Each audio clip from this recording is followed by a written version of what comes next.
Can you believe it? Mean is it a joke? But trust me, इन सब में score करना मुश्किल नहीं है। इसमें कुछ भी ऐसा नहीं है जो कि हमारे हाथ में नहीं है। Now guys, before moving ahead, I have a great news for you guys, for all my YouTube family members. And the best part of this service is that it is absolutely free for you guys.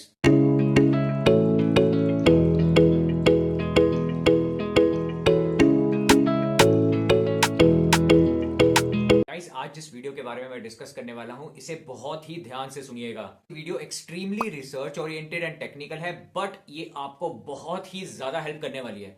Guys, मैंने अभी तक जो भी videos बनाई हैं वो सारी आपकी पीआर पाथवेज की तरफ जाती हैं, चाहे वो वर्क वीजा के थ्रू हो, डायरेक्ट पीआर प्रोसेस हो, या इवन पीएनपी प्रोग्राम्स के थ्रू आपका पीआर का प्रोसेस हो। मगर एक पाथवे जो अभी तक मैंने कोई भी वीडियो में डिस्कस नहीं किया, और वो है PR through study route. I thought it is high time I should reflect on the same as well, because trust me, जो maximum approvals मिलते हैं कनाडा में for PR are somewhere or the other related to the Canada study route as well. आज मैं आपके सामने एक specific PR pathway लेके आया हूं, only masters, because my objective is that you should not only get the postgraduate work permit, but आपके साथ आपके spouse का spouse open work permit भी लगे, and you should eventually get PR. अब चाहे ये प्रोग्राम एक्सप्रेस एंट्री का हो, नॉन एक्सप्रेस एंट्री का हो, या फिर डायरेक्टली पीएनपी रिलेटेड हो। अब ये वीडियो बहुत ही केयरफुली बनाई गई है, कंसिडरिंग जो आईआरसीसी के फ्यूचर चेंजेस आने वाले हैं, जो भी वो इंप्लीमेंट करने वाले हैं, उसको ध्यान रखते हुए ये वीडियो बनाई गई है। इसके अलावा इस वीडियो में मैं एक और ब्रिज के बारे में डिस्कस करूंगा, जो कि अगर आपने चूज किया तो आपके पीआर की जर्नी बहुत ही आसान हो जाएगी। आप ये कह सकते हैं ये आपके लिए एक गोल्डन टिकट है। अब अगर आप ग्रेजुएट हैं और सोच रहे हैं मास्टर्स करने की, या फिर आपके पास ऑलरेडी 5, 6, 8, 10 या 15 साल का भी एक्सपीरियंस है, this is an excellent pathway to PR. आपको इस रिलेटेड कोई भी एलएमआईए की जरूरत नहीं है, और ना ही कोई स्क्रूपलेस एजेंट के पास जाने की जरूरत है और अपना पैसा बर्बाद करने की जरूरत है।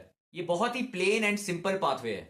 इस पाथवे की सबसे खासियत यह है, इसमें आपको ना ही कोई जॉब ऑफर की जरूरत है, इसमें कोई भी एज लिमिट नहीं है। इसके अलावा आप कोई भी मास्टर्स का प्रोग्राम करना चाहते हैं, चाहे वो आपकी करंट फील्ड रिलेटेड है, जो कि आपने कोई ग्रेजुएशन की है उससे रिलेटेड मास्टर्स करना चाहते हैं, या आपको कोई स्पेसिफिक फील्ड में एक्सपीरियंस है 5, 10, 15 साल का, आप उस रिलेटेड मास्टर्स का प्रोग्राम करना चाहते हैं, हर एक प्रोग्राम इस स्ट्रीम के थ्रू एलिजिबल है। गाइस, अब जो प्रोग्राम के बारे में आपसे बात कर रहा हूं उसका नाम है ओंटारियो मास्टर्स ग्रेजुएट स्ट्रीम। ये एक ही प्रोग्राम है जो कि स्पेसिफिकली मास्टर्स को कैटर करता है, और इसमें हर एक फील्ड एलिजिबल है। अब इस प्रोग्राम की एलिजिबिलिटी ये है कि आपके पास एटलीस्ट 1 ईयर की स्टडी होनी चाहिए फ्रॉम ओंटारियो यूनिवर्सिटीज। इस 1 साल की स्टडी के साथ आप 3 इयर्स का पोस्ट ग्रेजुएट वर्क परमिट ले सकते हैं एज सून एज आपकी ओंटारियो में स्टडीज कंप्लीट होती है। और इस मास्टर्स के करने का फायदा एक और है कि आपके स्पाउस ओपन वर्क परमिट के लिए एलिजिबल हो जाते हैं। वो आपके साथ आपको कनाडा अकंपनी कर सकते हैं और वहां काम कर सकते हैं। कनाडा गवर्नमेंट के न्यू रूल्स के हिसाब से सिर्फ मास्टर्स के प्रोग्राम या फिर पीएचडी या डॉक्टरेट के प्रोग्राम्स के थ्रू ही आपके स्पाउसेस कनाडा में ओपन वर्क परमिट ले सकते हैं, और कोई भी प्रोग्राम्स के थ्रू नहीं ले सकते, चाहे वो आपने डिप्लोमा करना हो, ग्रेजुएशन करनी हो, या फिर कोई सर्टिफिकेट प्रोग्राम करना हो। स्पाउस आपके साथ ओपन वर्क परमिट नहीं ले सकते हैं, सिर्फ मास्टर्स के थ्रू कर सकते हैं। और ये एक ही प्रोग्राम है जो स्पेसिफिकली मास्टर्स को कैटर करता है, इसलिए ये वीडियो आपके लिए जानना बहुत ही जरूरी है। अगर आप मैरिड भी नहीं है, मैं फिर भी आपको रिकमेंड यही करूंगा कि सिचुएशन ये है कि अगर आप मास्टर्स करने जाएं तो बेटर है, 12th के बाद डायरेक्टली जाना अभी आप अवॉइड करें। चलिए अब मैं जल्द से आपको ओंटारियो की वो यूनिवर्सिटीज की लिस्ट बता देता हूं जो इस स्ट्रीम के अंदर एलिजिबल है। गाइस, ये कुछ यूनिवर्सिटीज़ हैं which comes under this masters graduate stream. पहली तो है आपकी Algoma University, then comes Brock University, Carleton University, Lakehead University, Laurentian University. अगर मैंने कोई प्रोनाउंसिएशन गलत बोल दिया then extremely sorry guys. McMaster University, Ontario College of Art and Design University, Queen's University, Royal Military College of Canada, Trent University, University of Guelph, University of Oshawa, University of Toronto, University of Waterloo, University of Windsor, Western University, York University. So these are the few universities which are eligible under Ontario Masters Graduate Stream. इसके अलावा जो English language proficiency की requirement है वो सिर्फ CLB 7 है। CLB 7 का मतलब है कि आपके जो चारों मॉड्यूल्स हैं उसमें आपके 6 ईच आने चाहिए। And trust me, it is not difficult, it is pretty easy. तीसरी एलिजिबिलिटी ये है that in last 2 years you should be staying in Ontario for at least 1 year, और वो वैसे ही आप जब 1 साल की मास्टर्स करेंगे तो आपका वो 1 साल वैसे ही वहां पे कवर हो जाएगा। उसके अलावा जब आप ये स्ट्रीम के लिए अप्लाई कर रहे हैं तो आपको फिजिकली ओंटारियो में ही होना है और किसी कनाडा की प्रोविंस में नहीं होना है। इसके अलावा जैसे ही आपकी मास्टर्स कंप्लीट होती है और आपको कंप्लीशन सर्टिफिकेट मिल जाता है, उसके 2 साल के अंदर अंदर ही आपको इस प्रोग्राम के लिए अप्लाई करना है। अगर आप उसके बाद अप्लाई करेंगे तो आप इस स्ट्रीम के लिए एलिजिबल नहीं होंगे। और जब आप एप्लीकेशन के लिए अप्लाई कर रहे हैं, इस स्ट्रीम के लिए अप्लाई कर रहे हैं, तो आपके पास सफिशिएंट फंड्स होने चाहिए, और वो डिपेंड करता है आपके फैमिली साइज के ऊपर, जो कि अभी मैं आपको स्क्रीन पे दिखा देता हूं।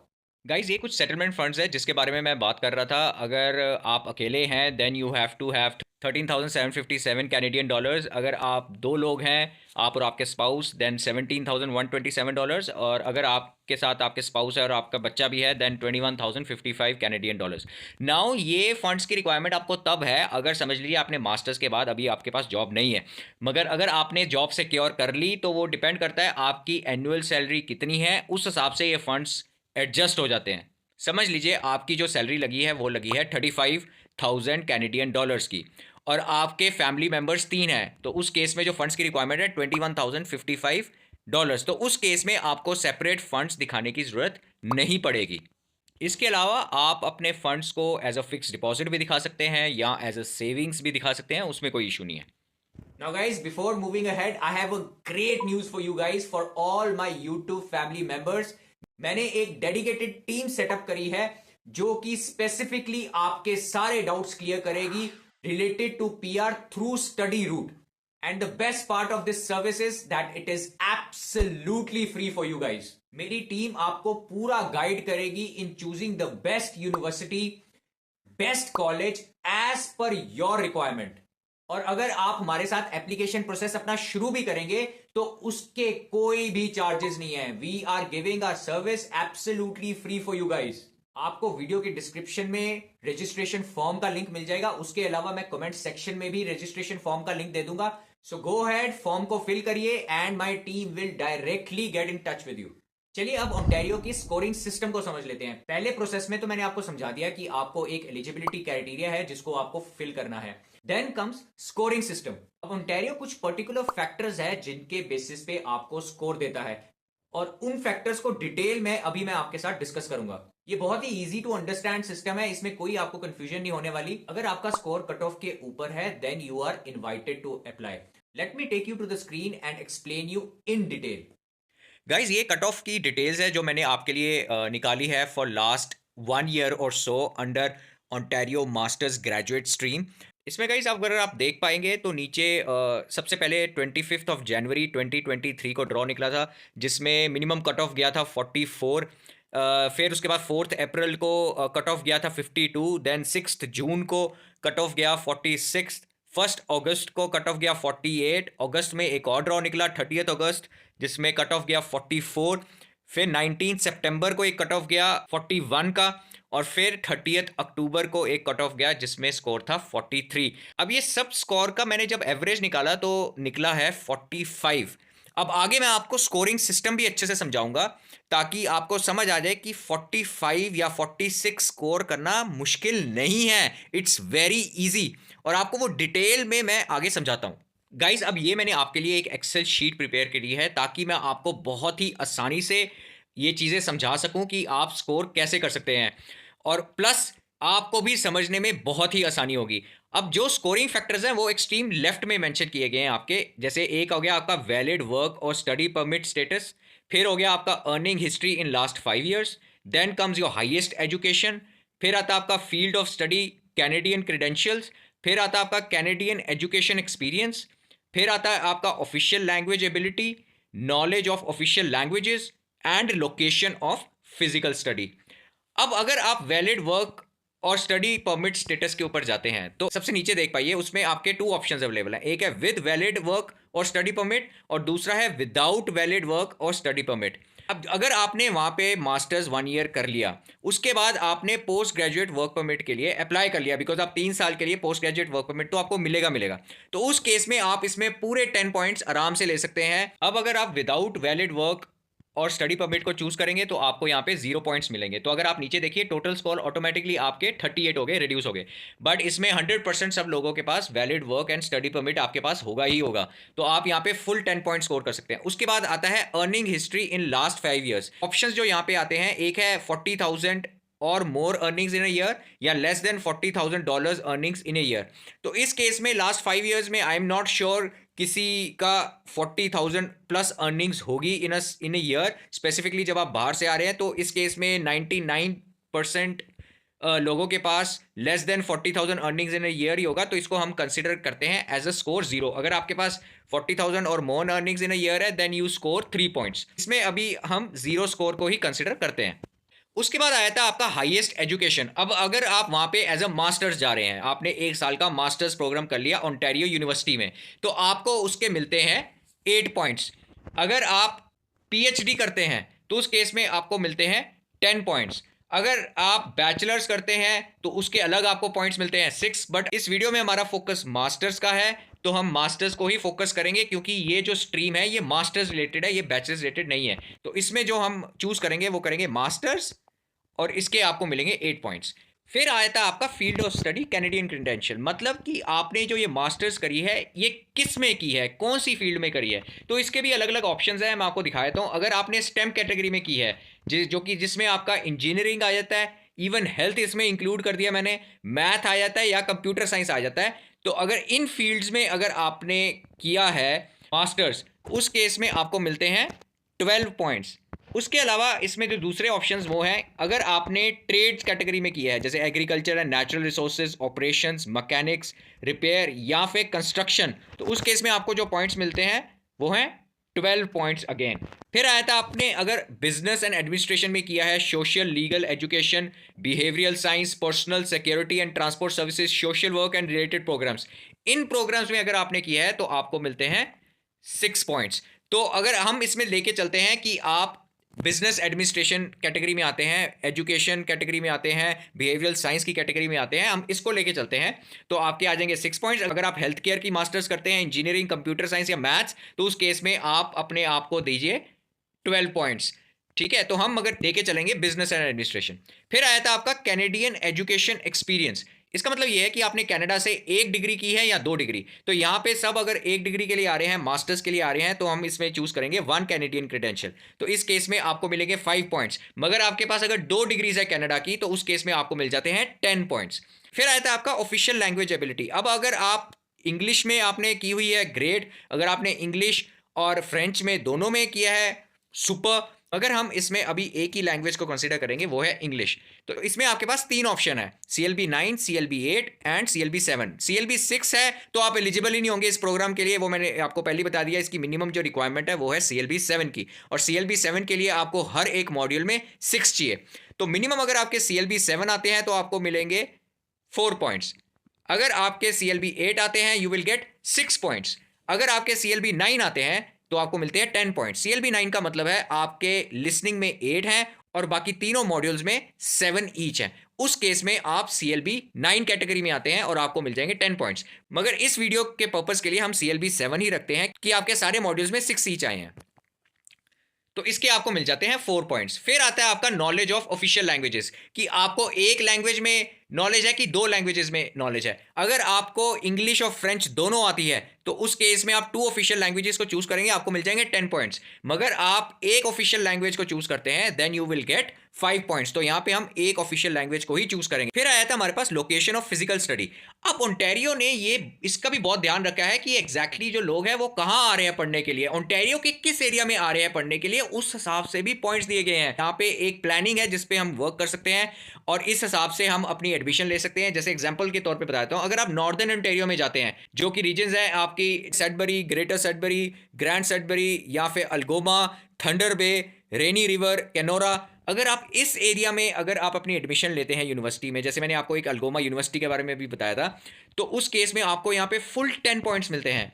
अगर आप अदर एरियाज में जाते हैं which is outside GTA except northern Ontario, मतलब ये ऊपर के नॉर्दर्न ओंटारियो में वो आपकी एरिया नहीं आता, मगर जो टोरंटो का GTA एरिया है उसके बाहर अगर आप लेते हैं तो उस केस में आपको मिलते हैं 8 पॉइंट्स। फिर आप किसी अगर यूनिवर्सिटी में एडमिशन लेते हैं जो कि इनसाइड GTA है एक्सेप्ट टोरंटो, मतलब वो एरिया जो कि टोरंटो में नहीं आता बट GTA के अंदर आता है, and also it includes the regional municipalities of Durham, Halton, Peel and York, तो उस केस में आपको मिलते हैं 3 पॉइंट्स। और अगर आप किसी यूनिवर्सिटी में एडमिशन लेते हैं जो कि टोरंटो बेस्ड है तो उस केस में आपको 0 पॉइंट्स मिलते हैं, और अगर आप ऑनलाइन स्टडी करते हैं तो उस केस में भी आपको 0 पॉइंट्स मिलते हैं। अगर आपने टोरंटो में एडमिशन ली तो आपके पॉइंट्स गिर के 38 हो जाते हैं, अगर आप नीचे टोटल स्कोर देख पाएंगे। और अगर हमने अपना कट ऑफ पीछे देखा था तो उसमें हमने देखा था 45 46 is the average cut off, तो हमें चाहिए 46 से ऊपर। तो एक चीज तो आप ये कर सकते हैं कि आप लोकेशन ढूंढिए नॉर्दर्न ओंटारियो की किसी यूनिवर्सिटी की, तो उस केस में आपको फुल 10 पॉइंट्स मिल जाएंगे। या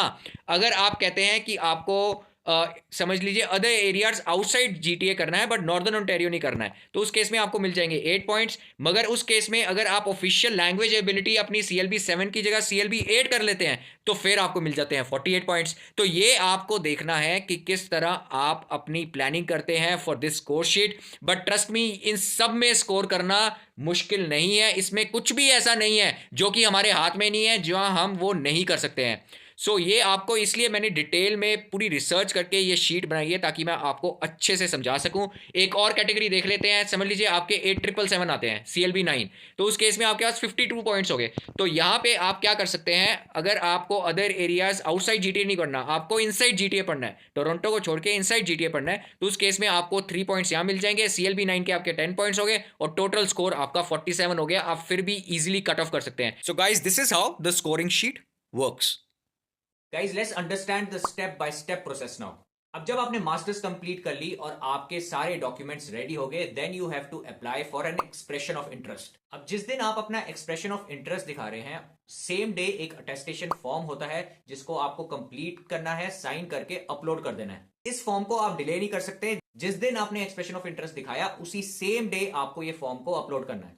अब जब आप मिनिमम रिक्वायरमेंट ऑफ पॉइंट्स को मीट कर लेंगे तब आपको इनविटेशन टू अप्लाई आ जाएगा from OINP।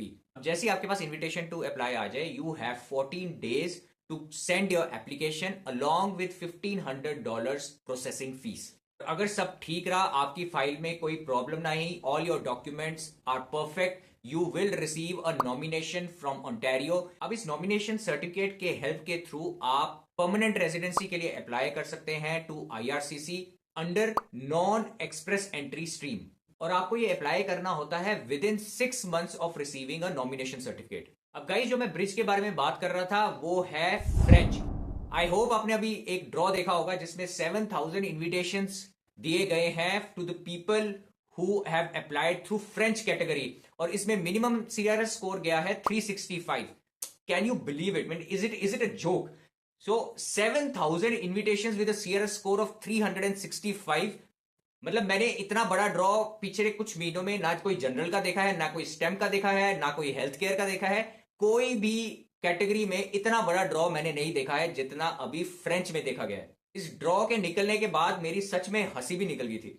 But anyways, on a serious note, ये एक ऐसा पाथवे है, ये एक ऐसी लैंग्वेज है जिसको अगर आपने सीख लिया तो आपकी PR की जर्नी बहुत ही आसान होने वाली है। और वो आप देख ही पा रहे हैं किस तरह कनाडा गवर्नमेंट फ्रेंच के ऊपर बहुत ही ज्यादा फोकस्ड है। So guys, that would be all. Thank you so much for watching this video. I hope you loved it. अगर आपको अच्छी लगी है तो जल्द से लाइक का बटन दबा दीजिए, चैनल को सब्सक्राइब करना मत भूलिएगा, उसके अलावा नोटिफिकेशन बटन को दबाना तो बिल्कुल भी मत भूलिएगा। उसके अलावा अगर आपको कोई क्वेरीज है, you can drop in the comments and I will try to reply as soon as possible. Guys, once again, thank you so much and I'll see you in the very next video. Good night. Take care. Bye-bye.